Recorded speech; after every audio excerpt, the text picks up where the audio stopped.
tricky, right? Do you guys get into these situations when someone apologizes to you about something that they did, and then you get more offended by the apology? Yeah, than the actual thing that they did? I was offering a friend of mine cake the other day, and I was like, would you like to have some cake? And she was like, oh, thank you very much, Mustafa, but I don't want to get fat. I was like, cool. She's like, Mustafa, I didn't mean it. I'm very, very sorry. And I was like, you're sorry about what? She said, I really didn't mean to mention the word fat in front of you. I was like, help me out here. Why would I be offended? She told me it's easy because you're a bit wobbly and you have man tits. And I was like, okay, let's. I get it. Let's move on. You know, I was sharing an office with this guy in a co-working space, and he came in one day and was like, smells a little bit bad here, no? I was like, actually, I don't smell anything. He was like, sorry, buddy. I hope you don't get it the wrong way. I was like, which way? He's like, I didn't mean to say anything about your people. And I was like, my people, I am an Arab from Libya. Right? We are not the smelly ones. We are the ones when we get really angry, we explode. But we smell really nice when we do that. We have standards. Right? Get your racism and stereotypes together. Right? I get complimented a lot for the wrong things, you know. So when I finished my PhD in mathematics, you know, I did my defense. Oh, thank you. Yeah. Only in Munich, people are like, woo! Love mathematics.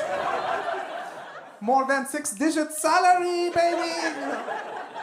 When I finished my PhD, you know, I did my defense. I went to my supervisor and I was like, so what do you think of my work? And he was like, Mustafa, your English is wonderful. I was like, thank you very much, Mr. Asshole. You know, I'm trying to become a better person, trying to spread some happiness and joy. I'm starting to compliment random people on things, right? Strangers in the street, I compliment them. People at shops, at work. What I do, I pick 2 people with the same characteristic and compliment only one of them on it. And leave the other one hanging.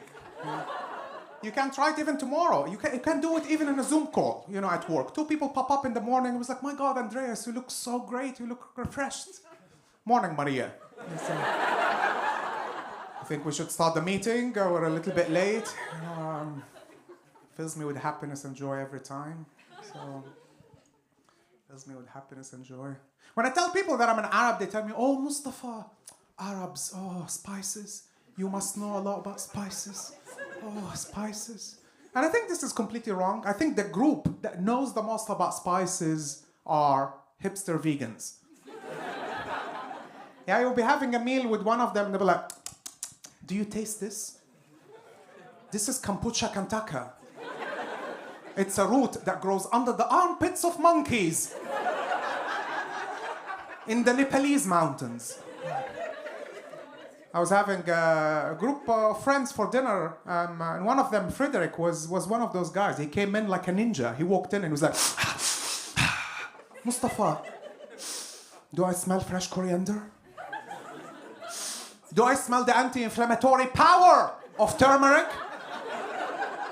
And I was like, Frederick, actually, I just farted. But I'm happy that you're detoxing. I was sitting in a hipster cafe the other day, having a coffee, minding my own business, and the waitress came and she was like, "Sir, would you like to have a muffin?" And I was like, "Actually, I'm fine, thank you." She was like, "Are you sure? Because it's gluten-free." Since when did gluten-free become a redeeming quality to convince you of eating anything? Guys, if you had seen the muffin, your heart would cry. Had no structure, was going everywhere. I was like, there's no gluten. Put gluten. Poor thing, it needs it, right? And why do you offer it to me? I mean, it's something for sick people, right? If you have a problem, you eat gluten-free. Otherwise, why would you?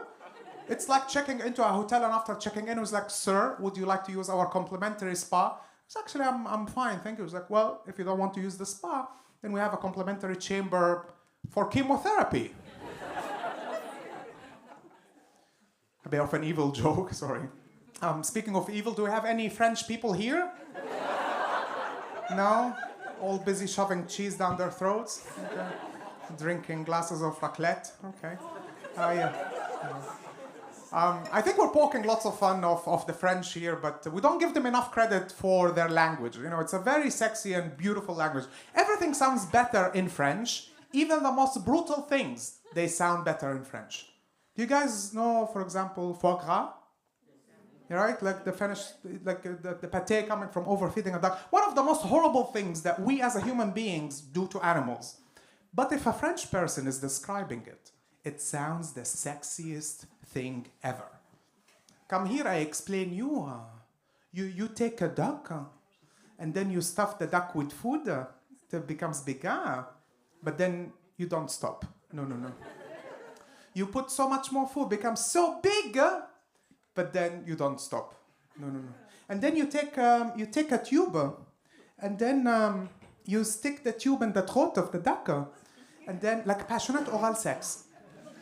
And then you pump it, till it explodes. Surpris, huh?